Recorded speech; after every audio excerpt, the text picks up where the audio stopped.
പ്രിയ പ്രേക്ഷകർക്ക് സീരിയൽ ന്യൂസിലേക്ക് സ്വാഗതം. കൂടുതൽ സീരിയൽ ന്യൂസുകൾ അതിവേഗം ലഭിക്കുന്നതിന് ഈ ചാനൽ സബ്സ്ക്രൈബ് ചെയ്യുക. ബെൽ ഐക്കൺ മറക്കാതെ ക്ലിക്ക് ചെയ്യുക.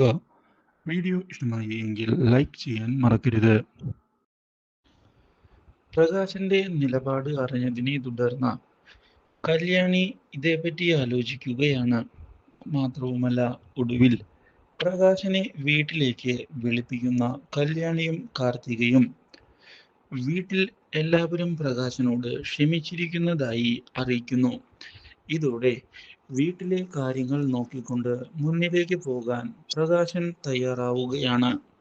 മാത്രവുമല്ല, അവിടെ വെച്ച് നല്ലൊരു ജീവിതം പ്രകാശൻ തുടരുകയും ചെയ്യുകയാണ്. വീട്ടിലെ കാര്യങ്ങൾ നോക്കിയുള്ള പ്രകാശിന്റെ ഈ ജീവിതത്തെ പറ്റി അറിഞ്ഞതിനെ തുടർന്ന് ആകെ ഞെട്ടിപ്പോയിരിക്കുകയാണ് വിക്രം. എന്നാൽ ഇതിനിടയിലാണ് ഷാരി ഒടുവിൽ മനോഹറിന്റെ ചതി കൈയോടെ പിടികൂടുന്നത്.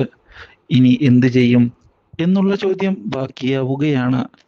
ഷാരിയെ തനിക്ക് വേണ്ട എന്നുള്ള കാര്യം മനോഹർ വ്യക്തമാക്കിയതിനെ തുടർന്ന് കാര്യങ്ങൾ ഇനി എങ്ങനെ മുന്നിലേക്ക് കൊണ്ടുപോകും എന്ന് ആലോചിക്കുന്ന ഷാരി തന്നെ വിഡ്ഢിയാക്കി അങ്ങനെ അയാൾ രക്ഷപ്പെടേണ്ട എന്നുള്ള തീരുമാനമെടുത്തുകൊണ്ട് മുന്നിലേക്ക് വന്നതോടെ മനോഹർ കുടുങ്ങിപ്പോവുകയാണ്. Do like, share and subscribe.